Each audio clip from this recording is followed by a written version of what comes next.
संघ भाई और बहनों को जय भीम, मंगल नमामि। हम सभी जानते हैं कि संविधान की जो विचारधारा है उस हिसाब से वी द पीपल समन संघ कार्य करता है और उसी हिसाब से उसी फिलॉसफी से हम लोग अपनी पूरी कार्रवाई करते रहते हैं। अब संविधान की कार्रवाई करने के लिए और वी द पीपल समन संघ को समृद्ध करने के लिए सबसे बड़ी चीज अगर क्या होगी तो बाबा साहब ने जैसे कॉन्स्टिट्यूशन असेंबली डिबेट में कहा है, तो वो कहते हैं कि उन्होंने कहा, हम सभी जानते भी है कि कितना संविधान कितना भी अच्छा हो, चलाने वाले लोग अगर ठीक नहीं होंगे तो उस संविधान का बेनिफिट उस समाज को या देश को और नागरिकों को नहीं मिलता। तो उसके लिए कौन सी पद्धति है कि जिसके वजह से संविधान हमारा ठीक ढंग से काम करे। तो संविधान से हमको सबसे पहले समझना क्या होगा, तो कॉन्स्टिट्यूशन असेंबली डिबेट में बाबा साहब ने सबसे ज्यादा जोर दिया है संविधान से भी ज्यादा संविधानवाद पर, जो कॉन्स्टिट्यूशनलिज्म है। संविधानवाद जो है, क्योंकि संविधान तो वर्ड्स है, लेकिन संविधान को बनाने के लिए या संविधान को इम्प्लीमेंट करने के लिए जो उसके पीछे का जो अर्थ होता है, जो भाव होता है, जो फिलॉसफी होती है, वो है संविधानवाद। अब संविधानवाद को अगर लोग समझते नहीं तो उसको संविधान को वो इम्प्लीमेंट भी ठीक ढंग से करते नहीं है और वो इसी विचार में, इसी सोच में पड़े रहते हैं कि संविधान क्या मेरे जाति के कोई इंसान ने लिखा, क्या मेरे बिरादरी का था, क्या मैं जैसा सोचता हूं वैसी सोच वाला वो था, अगर वैसा नहीं है तो मेरे कुछ काम का नहीं है। ऐसा ही पिछले 70 साल से हुआ। हालांकि संविधान ने सबसे ज्यादा अगर किसी को वैल्यू दिया होगा तो है इस देश की महिलाओं को, लड़कियों को, क्योंकि हम देखते हैं कि संविधान जब तक इम्प्लीमेंट होना था तब तक हमारे देश का जो स्ट्रक्चर था वो सोशल डेमोक्रेसी का नहीं था। इकोनॉमिक और पॉलिटिकल डेमोक्रेसी इसी वजह से नहीं आ रही थी क्योंकि सोशल डेमोक्रेसी में इक्वालिटी नहीं थी। तो हमें सामाजिक लोकतंत्र हमारे जीवन में नहीं था, इसीलिए महिलाओं की जो स्थिति थी पुरानी जो संविधान था हमारा मनुस्मृति के आधार पर, उसी आधार पर महिलाओं को आंका जाता था, उनके साथ वैसा ही बर्ताव किया जाता था। तो इस देश के कम से कम 50% जो महिलाएं हैं वो भी अगर इतना समझ जाती कि भारत का संविधान ये है, दूसरे और साथियों को, पुरुषों के लिए है या नहीं है, लेकिन भारत का संविधान मुझे तो इक्वालिटी देता है, मुझे मेरे जीवन में जितने भी मुझे अधिकार मिले हैं उतने सारे अधिकार जो इतिहास में मुझे नहीं मिले थे, वो सारे अधिकार मुझे संविधान की वजह से मिले हैं। लेकिन वो अपने अधिकारों को अपने धर्म में खोजती है और वो धर्म में खोजती है, धर्म के जो रीति रिवाज होते हैं, जो धर्म में बनाए हुए जो कर्मकांड होते हैं, उसी के मुताबिक भारत की महिला अपनी सारी विचारधाराओं को उसी में डुबो देती है। इसीलिए वो संविधान का बेनिफिट नहीं उठा पाती क्योंकि वो संविधानवाद को नहीं समझती। अब यही बात उतने ही मायने में schedule caste, schedule tribe, OBC और माइनॉरिटीज लोगों को लागू होती है। इस देश के एससी, एसटी और ओबीसी और माइनॉरिटीज की संख्या अगर हम प्रिंसिपली देखते हैं तो करीब करीब 90% है। हम कम करते हैं, वैसे तो 95% है, लेकिन 90% अगर इस देश की पॉपुलेशन एससी, एसटी और ओबीसी की अगर हम पकड़ लेते हैं तो कम से कम 90% लोगों ने तो ये समझ लेना चाहिए था कि संविधान मेरे लिए क्या देता है, संविधान की फिलॉसफी क्या है, कौन सी ऐसी संविधानवाद की निजी तत्व है जो मेरे लिए या मेरे जीवन को उजागर करने में मुझे मददगार सिद्ध होंगे। पिछले 70 साल में इन्हीं लोगों ने, एससी, एसटी और ओबीसी और माइनॉरिटीज लोगों ने संविधान के पीछे की भावना को और फिलॉसफी को नहीं समझा, इसीलिए उसको इम्प्लीमेंट करने के लिए उन्होंने आग्रह नहीं किया। और कभी भी कोई भी चीज अगर अच्छी हो और वो कम लोगों को पसंद आती हो और वो लोग अगर सत्ता में हो, जैसे कि राजा होता है और फीडरल लॉर्ड्स होते हैं, जमींदार वर्ग होता है, कारखानदार वर्ग होता है और कैपिटलिस्ट लोग होते हैं, ये निरंतर संख्या में कम होते हैं, लेकिन वो समाज के ऊपर इसीलिए कंट्रोल करते हैं क्योंकि समाज चलाने के जो बेसिक रूल है, बेसिक नुस्खे है, वो उनके हाथ में होते हैं। यह पहली बात तो यह होता है कि उनके पास काफी पैसा होता है। दूसरी बात है कि समाज में उनको अच्छी रिस्पेक्ट मिलती है क्योंकि वो अच्छे होते हैं घर के, उनके पास सारी सुविधाएं होती है, संपत्ति होती है, इसीलिए उनको रिस्पेक्ट दिया जाता है और वो जैसा चाहते हैं वैसा ही जो फॉलोअर क्लास होता है वो सुनते हैं और इसी के आधार पर देश चलते हैं। लेकिन बाबा साहब का जो संविधान है, जिसको कि वी द पीपल समन संघ ने अपना लीडर माना है, इसकी बात निराली है।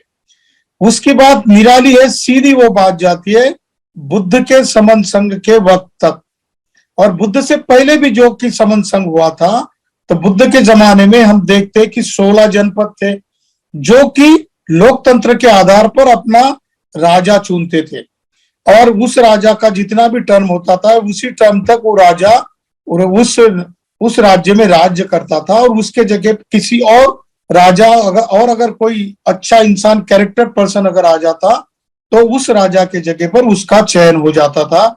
ऐसी एक अलिखित डेमोक्रेटिक पैटर्न की सिस्टम बुद्ध के जमाने में हुआ करती थी। बुद्ध ने सोशली उस बात को बहुत ही डेमोक्रेटिक ढंग से बहुत अच्छी तरीके से पुटअप किया और बुद्ध ने उस वक्त की जो लोकतंत्र था, उस वक्त की जो डेमोक्रेसी थी, उसको एक नैतिकता का आधार दिया। कौन सा नैतिकता का आधार दिया? तो बुद्ध का जो धम्म स्टैब्लिश हुआ उसके रूल ही नैतिकता के ऊपर आधारित थे। बाबा साहब लिखते हैं कि बुद्ध मुझे क्यों अच्छे लगने लगे, क्योंकि आज की डेमोक्रेसी के जो मॉरल वैल्यूज है, जो इथिकल्स रूल्स है, जो प्रिंसिपल्स है, मोरालिटी है, सारे के सारे रूल्स बुद्ध ने अपने जमाने में इंप्लीमेंट करने के लिए धम्म की शिक्षा दी थी।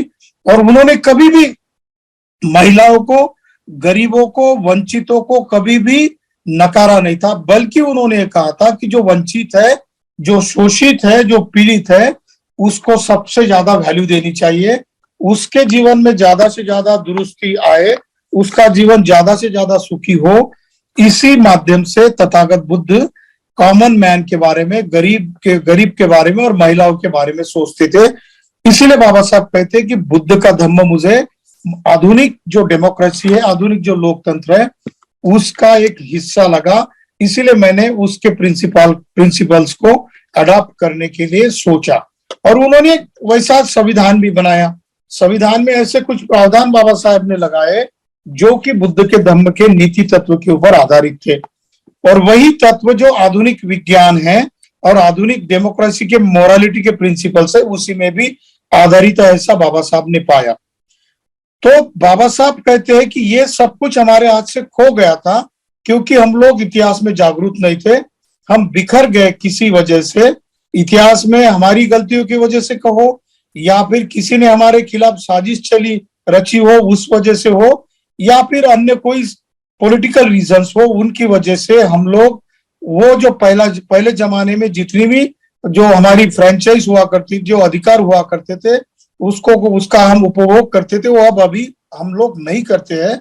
लेकिन अब हमारी ड्यूटी क्या है?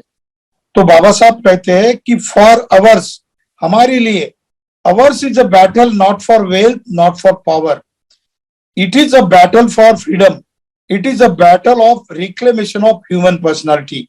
हमारा जो संघर्ष है, हमारा जो युद्ध है, केवल सत्ता और संपत्ति के लिए नहीं है, बल्कि हमारा जो संघर्ष है, हमारा संघर्ष हमारी मानसिक स्वतंत्रता के लिए, वो जो है हमारे फ्रीडम के लिए, आजादी के लिए, और केवल आजादी के लिए नहीं, हमारा जो बैटल है, हमारा जो संघर्ष है, वो ह्यूमन पर्सनालिटी, मानवता को, हम भी इंसान है और हमें इंसानियत के तौर पर सारे अधिकार एंजॉय करने का अधिकार है। इसीलिए हमारा युद्ध है, इसीलिए हमारा संघर्ष है। तो इस संघर्ष को पाने के लिए क्या करना चाहिए? इसीलिए बाबा साहब कहते हैं कि 2-3 बातें हमको गौर से करनी होगी, उसको समझना पड़ेगा। तो कहते हैं कि हमको पहले सजग होना पड़ेगा, अलर्ट रहना पड़ेगा। उसको बुद्ध ने सम्मा सती कहा है। बुद्ध कहते हैं कि आतापि संपजानो सतीमा, आपको अगर आपके खिलाफ कोई इंसान, कोई व्यक्ति या कोई व्यवस्था या कोई राजपाट या कोई पॉलिटिकल सिस्टम आपके ऊपर अगर राज नहीं करना चाहिए उसने, और आपका गलत इस्तेमाल अगर नहीं करना चाहिए, तो आपको सजग रहना पड़ेगा, आपको जागरूक रहना पड़ेगा। तो बाबा साहब कहते हैं कि जागृति कैसे आती है, कैसे आप सजग हो जाते हो, तो ये है कि आपका मन अगर शिक्षित बना हो, वो ट्रेंड माइंड अगर हो, उसको कल्टीवेट अगर किया गया हो, तो ही आपको जीवन में सजगता आती है। आपको पता चलता है कि मेरा कौन बेनिफिट उठा रहा है। वो सोशली हो सकता है, इकोनॉमिकली हो सकता है, पॉलिटिकली हो सकता है, या लिंग के तौर पर भी हो सकता है।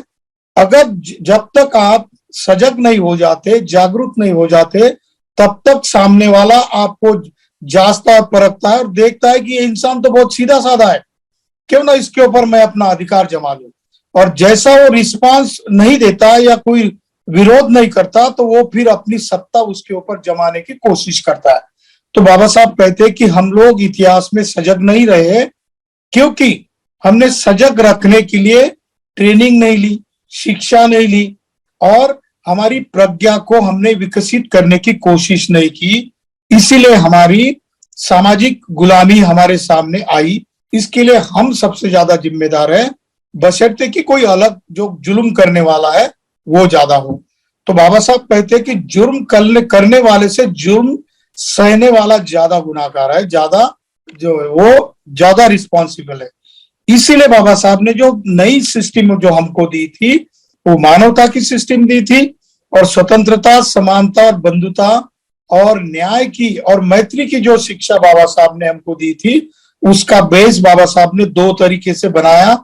एक तो उसको कोडिफाइड किया, उसको कानून का स्वरूप दिया, कानून का जामा उसको पहनाया, और दूसरा उसको आपके आचरण का वो भाग होना चाहिए। इसीलिए आपकी कल्चरल रिवोल्यूशन बननी चाहिए, कल्चरल सांस्कृतिक डेवलपमेंट हो जानी चाहिए। इसीलिए बुद्ध का धम्मा हमको दिया। हम दोनों तरीके से समझ नहीं पाए क्योंकि हम लोग जागरूक नहीं थे। इसी वजह से पिछले 70 साल में हमारे हाल आज जो हम देखते हैं वैसे है। और ये क्यों हुए, तो पॉलिटिकल, सोशल और इकोनॉमिक तरीके से, या इस अंग से अगर हम देखते हैं, तो हमने संविधानवाद को समझने में कसूर किया। हम संविधानवाद को समझ नहीं पाए, इसीलिए लोग जो 3% संख्या में है, और बावजूद इसके कि हमको 1950 से 26 जनवरी से सारी चीजें मिली थी कानूनन, लेकिन हमारी जागृति नहीं होने की वजह से और हमने संविधानवाद को ठीक ढंग से नहीं समझने की वजह से ये दूसरी गुलामी की दौर हमारे बीच में आई है। और हम लोग अभी भी उस गुलामी में इधर उधर ढूंढते हैं कि कहां पर हमारी मुक्ति है। तो बाबा साहब 1936 में एक बहुत ऐतिहासिक व्याख्यान देते हैं, इमेंसिपेशन व्हाट वे, मुक्ति किस मार्ग से आपको मिलेगी, कौन से मार्ग से आपको मुक्ति मिल सकती है, आप आजाद हो सकते हो सोशली, इकोनॉमिकली, पॉलिटिकली। तो बाबा साहब कहते हैं कि इसके लिए महापरिनिब्बाण सूत्र में भगवान बुद्ध ने जो आनंद के साथ जो संवाद किया था, उसी संवाद का बाबा साहेब इस भाषण में उल्लेख करते हैं, इमेंसिपेशन व्हाट वे, मुक्ति कौन पते, इस व्याख्यान में वो कहते हैं कि आपकी मुक्ति है आपकी मन की आजादी करने के बाद जो आपकी स्थिति आ जाएगी उसके ऊपर निर्भर है। तो उसके लिए क्या करना होगा, तो बाबा साहब कहते हैं कि cultivation of mind should be ultimate aim of human existence. आपके मन का अंतिम विकास करना, अपने मन को एक सुदृढ़ बनाना, यही आपका अंतिम लक्ष्य होना चाहिए। और जो कोई साथी चाहे पढ़ा लिखा हो या अनपढ़ हो, जो जानता हो परिस्थितियों को या फिर किसी की चालों को पहचानता भी हो या नहीं भी हो, लेकिन अगर उसका टारगेट है कि मेरे मन को मैं सिंचित करूं, विकसित करूं, उसको दिन ब दिन सिखाता रहूं और अच्छे मार्ग पर चलाने के लिए मैं निरंतर बना रहूं, तो वो पढ़ा लिखा नहीं होने के बावजूद भी वो नैतिकता का जीवन जी सकता है, क्योंकि वो समाज से सीखता है। और बाबा साहब ने ये भी कहा है कि समाज ये माध्यम है इंसान को बनाने का। ये अनौपचारिक शिक्षा जो होती है, जो लोग स्कूलों में नहीं जाते लेकिन इतने नीतिवान कैसे होते, इतने ईमानदार होते कैसे, भले ही वो स्कूल में नहीं जाते हो, लेकिन वो नीति की शिक्षा है वो समाज से पाते हैं। और वही लोग नीति की शिक्षा ठीक ढंग से पाते हैं जिनका मन स्वतंत्र हो गया हो, जिनके मन को लॉजिकल थिंकिंग समझती हो, कौन भला कर रहा है, कौन बुरा कर रहा है, इसकी समझ उसका मन जानता हो, ऐसा इंसान। तो बाबा साहब कहते कि ना तो पढ़े लिखे लोगों ने और ना ही अनपढ़ लोगों ने ये जाना और ये संविधानवाद को नहीं समझा, इसीलिए सोशली, पॉलिटिकली और इकोनॉमिकली हम लोग आज तक फ्रस्ट्रेट हो चुके हैं। और अगर आने वाले समय में जल्द से जल्द अगर हम लोग इस संविधानवाद को ठीक से नहीं समझेंगे तो बचे कुचे जितने भी अधिकार हमारे संविधान ने हमको ऑफर किए हैं वो भी हमारे हाथ से जाने के कगार पर है, वो जा गए हैं ऐसा ही कह सकते हैं हम लोग। क्योंकि जितने भी हमारे पॉलिटिकल राइट्स थे, खासकर एक पॉलिटिकल राइट बाबा साहब ने जो दिया था वो था वोट फ्रेंचाइज। हमको वोट डालने का जो अधिकार दिया है वो भी अधिकार इलेक्ट्रॉनिक मशीन सिस्टम से हमारे हाथ से छीन लिया गया, ऐसा ही महसूस होता है। जर्मनी में 2002 और 2003 के करीब सिर्फ 2 लोगों ने, जर्मनी के 2 सिटीजन लोगों ने वहां के सुप्रीम कोर्ट में ऐसा पिटीशन कहा कि हम लोग जो वोटिंग करते हैं, वोटिंग करने के बाद हमारा वोट कहां पर जाता है और वोट करने के बाद हमारे पास कोई भी प्रूफ नहीं बचता, या वोटिंग जो लेने वाली जो सिस्टम होती है, जो लोग होते हैं वो हमको नहीं बता पाते कि मेरा वोट मैंने किसको दिया, ये मुझे बता दो। इसीलिए मुझे मेरे वोट का अधिकार फ्रेंचाइज करने की जो आजादी है वो नहीं मिली है। इसीलिए ये जो वोटिंग मशीन है, ईवीएम मशीन है, इसको बंद करा दो और वैसे ही पुरानी जो बैलेट सिस्टम है वही लागू कर दो। 2 लोगों ने रिट पिटीशन दाखिल किया और जर्मनी के सुप्रीम कोर्ट में केवल 2 लोगों के अधिकारों के लिए देश के बारे में सोचा और वो ईवीएम मशीन का प्रयोग बंद कर दिया गया। जिस जापान कंट्री से ये जो वोटिंग मशीन जहां से पैदा हो गई थी और ईवीएम मशीन का शुरू में सबसे पहले प्रयोग किया गया था, उस जापान में भी ये वोटिंग मशीन का अभी उपयोग नहीं होता है, उसका प्रैक्टिस नहीं होती है। लेकिन हम लोग संविधानवाद को ठीक ढंग से नहीं समझने की वजह से मेरे वोट के राइट का क्या होता है, कौन सा वोटिंग राइट मुझे संविधान ने दिया है, उसके पीछे की फिलॉसफी क्या है, ये संविधानवाद में हम लोग समझ नहीं पाए। और इतने अधिकार को, इतने सारे हमारे सामने हर कोई वोटिंग होता है, चाहे वो लोकसभा का हो, विधानसभा का हो, या किसी महानगर पालिका का हो, या ग्राम पंचायत का हो, कहीं का भी इलेक्शन हो, उसमें हम हजारों के तौर पर देखते हैं कि यहाँ पर गड़बड़ी हुई, वहां पर गड़बड़ी हुई, संख्या से ज्यादा वोट पड़े, और एक जो जितने 2-3 लोगों के वोट की जितनी बेरीज हुई है, जितना टोटल हुआ उससे ज्यादा वोट पड़े। तो इसका मतलब है कि ये गड़बड़ी को हम संविधानवाद नहीं समझने की वजह से हम लोग समझ नहीं पाए। इसके ऊपर इलाज क्या है, तो बाबा साहब ने ही कहा है कि अलर्ट रहना ये एक इलाज है। अलर्टनेस कैसा आता है, तो जो शिक्षा हम लोग लेते हैं, क्या मैं जो शिक्षा ले रहा हूं वो शिक्षा मेरे संविधान ने बताए हुए संविधानवाद के मुताबिक दी जा रही है या उसके बेसिक प्रिंसिपल को वो वायलेट कर रही है। आज की जो शिक्षा नीति बनी है 2016 और उसके बाद की, वो नीति अगर हम गहराई से देखते हैं तो हम पाते हैं कि हमारी शिक्षा नीति है जो संविधान में जो हमको लिखित अधिकार जो शिक्षा के दिए गए थे उसके मुताबिक नहीं मिलने की वजह से आने वाले 4-5 साल में हमारे शिक्षा के क्षेत्र में बहुत बुरे हालात होने वाले हैं। और हो सकता है कि हमारे आने वाले बच्चे ठीक ढंग से स्कूलों में, कॉलेजों में और टेक्निकल एजुकेशन ले पाएंगे या नहीं ले पाएंगे, इसकी भी गारंटी नहीं है, क्योंकि शिक्षा को बहुत ही महंगा किया जा रहा है। तो ऐसे हालात में हम लोग जी रहे हैं। ऐसी हालात को अगर हम समझ ले, देख ले और जागरूक रहे तो हम लोग जल्द से जल्द विद पीपल समन संघ में जुड़ सकते हैं। बस एक ही रीजन है, हम चाहे हम लोग इकट्ठा नहीं है, हम लोग समझते नहीं है, हम लोग बिखरे हुए हैं, ये सारा कुछ बाजू में रहने दो, लेकिन मेरे संविधान का जो संविधानवाद है उसको क्या मैं समझ पाया हूं, और वो संविधानवाद को नहीं समझने की वजह से क्या मैं जागरूक हूं? अगर मैं जागरूक नहीं हूं तो मेरे बगल वाले साथी को, मेरे घर के मेंबर को, मेरे समाज के घटक को, मेरे समाज के जितने भी रिलेटिव्स हैं, मेरे दोस्त हैं, अच्छे लोग हैं, बुरे लोग हैं, जितने भी मेरे से जितने सुख दर्द, जिन लोगों के मेरे जैसे मिलते जुलते हैं, कम से कम मैं उनको तो जागरूक करने का काम करूं। तो ये जागरूक करने का काम तभी संभव हो सकता है जब हम संख्या में ज्यादा होते हैं। और संख्या में ज्यादा कब होंगे हम? जब हम लोग किसी भी समस्या को निपटाने के लिए इकट्ठा आ जाए। संख्या में, डेमोक्रेसी में बहुत वैल्यू होता है संख्या को। कोई भी चीज अगर आप संख्या से ज्यादा जुड़ जाते हो तो आप चुनाव जीत जाते हो, आपके इकोनॉमिक अधिकार पा जाते हो, आपके ऊपर जो भी अन्याय होते हैं उसको आप खत्म कर सकते हो। तो सारा कुछ खेल है इकट्ठा आने का। तो इकट्ठा आने का खेल अगर हम समझते हैं तो ही हम संविधानवाद को, जो नहीं समझे उसको कम से कम इम्प्लीमेंट तो कर पाएंगे। जरूरी नहीं कि समाज के सारे जो जितने SC ST और OBC के 85-90% लोग हैं वो सारे के सारे संविधानवाद को समझे, लेकिन उसमें से जितने भी बुद्धिजीवी लोग हैं वो तो कम से कम हमारी जिम्मेदारी समझ ले कि मेरी जिम्मेदारी है, मुझे संविधानवाद समझ में आया है और मैं जागरूक हो चुका हूं। मैं मेरे अगल बगल के साथी को जो मेरी बात को मानता है कम से कम उसको तो भी मैं जागरूक करने का काम करता हूं, उसको मैं जोड़ने का काम करता हूं। ये मेरा निजी कर्तव्य है।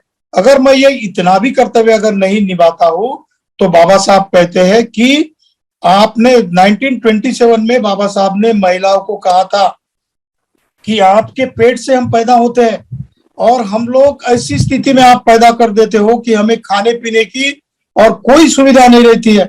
हम ना तो रास्ते से घूम सकते हैं, ना स्कूलों में जा सकते हैं, ना हम संपत्ति अर्जित कर सकते हैं, ना कोई व्यवहार कर सकते हैं। ऐसे लोगों को तुम क्यों जन्म देती हो? इसके बजाय आप लोग, आप सारी हमारी माए हैं, हमको गर्भ में ही क्यों नहीं मार डालते हो? तो ये आह्वान करते हैं बाबा साहब महिलाओं को, और ये उस वक्त के लोगों को बाबा साहब आह्वान करते हैं। वही चीज आप जैसे कि वैसी है। अभी हम लोग इतने पढ़े लिखे होने के बावजूद भी करीब करीब ये 90% लोगों में से करीब 30-40 करोड़ लोग अब हमारे बीच में ऐसे कि जो सुशिक्षित है, पढ़े लिखे हैं, लेकिन पढ़े लिखे लोग इकट्ठा आने की बात समझ नहीं पाते क्योंकि उनके अपने ईगोज है, उनके अपने बिखराव के बहुत सारे कारण हैं। उनके छोटे छोटे झगड़े हो जाते हैं, फैमिली के मैटर होते हैं, समाज के मैटर होते हैं, कहीं एक दूसरे के स्वभाव के मैटर्स होते हैं। ये लोग हम लोग सुलझ नहीं पाते, समझ नहीं पाते, और इसीलिए हम लोग इकट्ठा होने की सोचते नहीं है। तो इसीलिए बहनों और भाइयों, हमको सबसे जरूरी क्या है, तो सारी बातों को भूलकर हम इकट्ठा आ जाए। इकट्ठा अगर आ जाएंगे तो हम सजग हो जाएंगे। सजग होने की वजह से हमको हमारे अधिकारों के प्रति सजगता आएगी, और हमारे अधिकार कहाँ से मिलते हैं उस संविधान का हम पता खोज कर लेंगे। कौन से आर्टिकल में मेरे अधिकार, किस अधिकार कैसे छिपे हुए हैं, और मेरे संविधान में लिखा हुआ मेरा जो संविधानवाद है वो कहाँ छुपा हुआ है, इसकी खोज में हम लग जाएंगे। मगर इससे पहले, सबसे पहले हमको इकट्ठा आना है, जुड़ना है, जोड़ना है। और जुड़ना जोड़ना यही सारी बातों का मूल मंत्र है। यही बात हमारे महान समन संगीत पुरखों ने भी अवलंबित की थी, उसके ऊपर आचरण किया था। यही पश्चिम को उपनाय को बुद्ध कहते कि आओ इसको आचरण करके देखो। और जो धम्म है, बाबा साहब कहते हैं कि जो बुद्ध का धम्म है वो संविधान जो है बुद्ध के धम्म का प्रतिध्वनि है। तो इसका मतलब चाहे हम भगवान बुद्ध का दिया हुआ तथागत का धम्म आचरण करें, संविधान की सारी बेसिक प्रिंसिपल को हम समझ ले, उसके प्रति हम जागरूक हो जाए, और वो ये सारी बातें करने के लिए हम एक दूसरे के साथ इकट्ठा होने की कोशिश करेंगे। ऐसा करेंगे तो ही हमारी जीत है, वरना केवल खोखले शब्दों में कुछ नहीं रखा है। तो हमें गहराई से इसके ऊपर गंभीरता से सोचना है, हमको इकट्ठा होना है, जुड़ना है, जोड़ना है। धन्यवाद। जय भीम, जय बुद्ध, संघम नमामि।